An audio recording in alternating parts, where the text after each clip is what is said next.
Hello, everyone, and welcome to this episode of Ignition Time. This is big news for unemployment benefit recipients because unemployment benefits are changing across the country. In fact, as different parts of the country are starting to reopen, the work search requirements, which had been waived for a long time, which were no longer necessary, are now coming back in different states across the country, everyone. Welcome to this channel. My name is Dr. Chhoda with Ignition Time.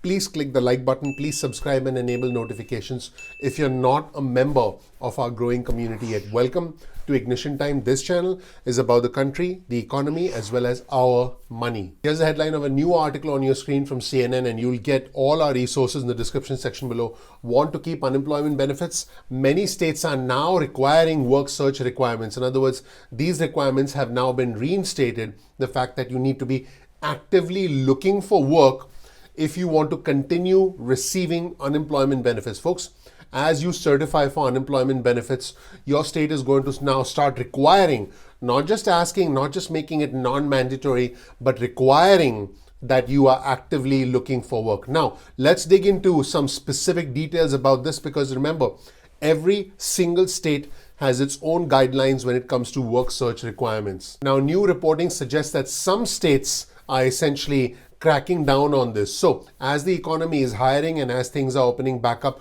a growing number of states are resuming the original mandate with work search requirements. Folks, in a normal world, unemployment benefits are associated with work search requirements. But we know that we have not been living in a normal world over the past 12 months. But now that the economy is gradually reopening, certain states are resuming work search requirements. These states include North Carolina, South Carolina, Nevada, and Idaho. These states have recently announced that many or all recipients will have to comply with the work search requirement mandate, which has now been reinstituted. So these individuals will have to search for work or bolster their skills while they are unemployed if they want to continue to remain on unemployment benefits and continue to receive unemployment benefits. You know that as long as the state approves you for unemployment benefits, then you can get the booster on top of it. You can get the PEUC program and all the other federal add-ons that go with state unemployment benefits. But if the state determines that you no longer qualify for unemployment benefits, everything disappears, including all the federal add-ons and the federal booster. Now, the fact is, this is not the right time to put pressure on individuals, specifically when different things are happening in different states and individuals in travel, leisure, entertainment, and hospitality have lost their jobs in many cases permanently. Here's a quote on your screen from Sue Berkowitz, who's a director of Appleseed Legal Justice Center, which works with many unemployed individuals in South Carolina. This is just not a time to put on additional requirements on people. It's going to lead to chaos, and we've been in chaos for over a year. Now, one of the most horrific statistics associated with unemployment is that 43% of all the individuals who are unemployed right now are long-term unemployed. In other words, they've been unemployed for over 6 months. Now, I want our viewers and subscribers to know that in the year 2020, 40 million, yep, you heard that right, 40 million of our fellow Americans were on unemployment at one point or another. At this point in time, at the time I'm recording this video, well over 10 million of our fellow Americans are on unemployment as we speak. And if you thought that was surprising, check this out. 4.2 million individuals, that is 43% of those who are unemployed right now, have been out of work for at least 6 months, which makes it harder for them to land new jobs. Now, here's a problem with long-term unemployment. There is a deterioration in your skills.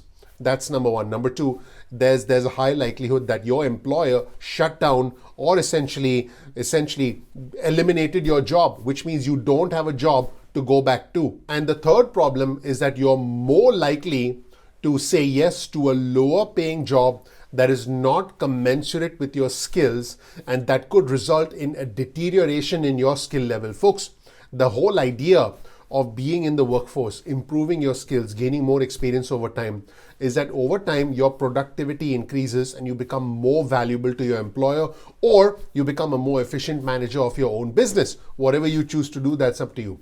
However, if someone's unemployed for a long time, for 6 months, a year or longer, there is a reduction in their skills, that there is a greater likelihood that this individual, even when they resume in the workforce is going to be less productive and less efficient. And this isn't to knock the individual. This is an actual statistical reality that if an individual's out of the workforce, you can consider the individual as being rusty. But from a productivity perspective, it is hard for that individual to actually get back to being at their maximal level of productivity. In other words, how productive they were when they were actually working. This is what pushes individuals, long-term unemployment is what pushes individuals into the cycle of poverty that you see on your screen right now. It is very difficult. It takes years, sometimes decades, and sometimes generations for individuals to escape the cycle of poverty. And long-term unemployment pushes individuals back into the cycle of poverty when they worked all their lives to escape the cycle of poverty and finally enter the middle class and try to have a tangible shot at the American dream. So what is going on in specific states? Last month, certain jobless North Carolina residents had to start searching for work or participate in some sort of re-employment activities, enhancing their work skills under an executive order by the governor of that state, Roy Cooper, who's a Democrat. So essentially, individuals who were receiving state benefits and the federal top-up benefits had to comply with these requirements. So here's how things work in the state of North Carolina right now.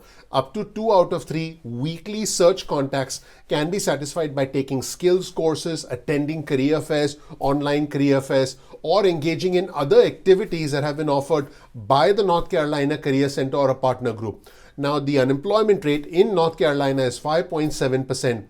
Which is actually much better than other states. So things are very state specific, as you can see. Now let's shift gears to the state of Idaho. The Idaho Governor Brad Little, who's a Republican, reinstated pre-pandemic work search requirements for all unemployed individuals receiving benefits starting the 25th of April, unless they return to full-time work with employers within 16 weeks of the dates that they filed for benefits or are active, they need to be active members of the workforce by that time. The unemployment rate in that state, interestingly, is just 3.3%, which is as low as it got nationally prior to the pandemic. The pre-pandemic national unemployment rate was at 3%. So it's safe to say that Idaho is doing quite well right now. Now let's shift gears to the land of Las Vegas, Nevada. Certain laid-off Nevada residents will have to start searching for employment on the 1st of May, and the state has one of the highest unemployment rates in the state at 8.3% because Nevada has been hit particularly hard by the pandemic, because individuals in travel, leisure, entertainment, and hospitality have lost their jobs, which is why the unemployment rate in Nevada is so high, 8.3%. Now, here's the big problem with work search requirements.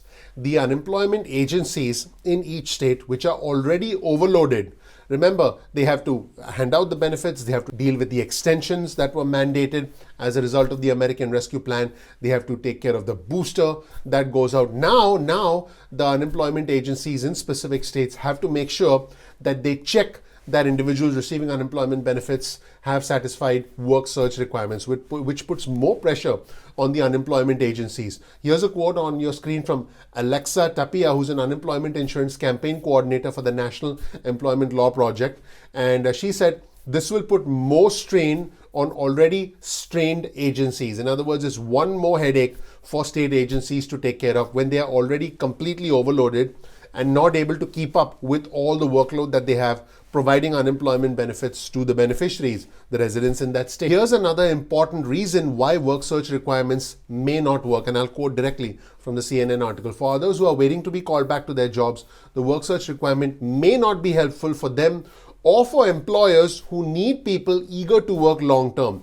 I'll tell you what this means. Let's take the case of Tim Liss, who's a furloughed bartender in Las Vegas. He expects to return to the job that he loves in the coming months. He does not want to be forced to apply for positions where he probably won't even take the position, or where he expects to be in the position for a short span of time before leaving. But guess what?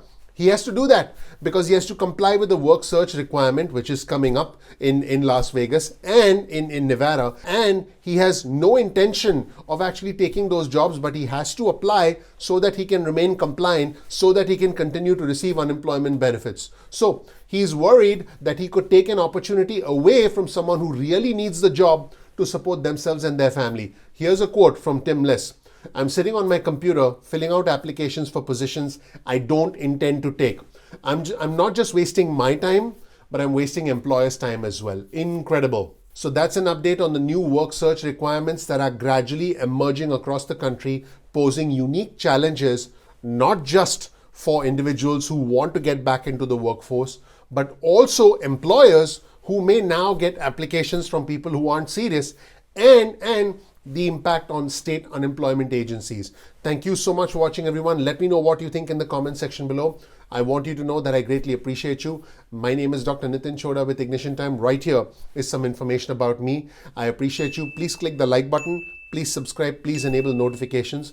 That would mean a lot to me. I appreciate you. I'm looking forward to seeing you in the next episode of Ignition Time. Take care. Bye.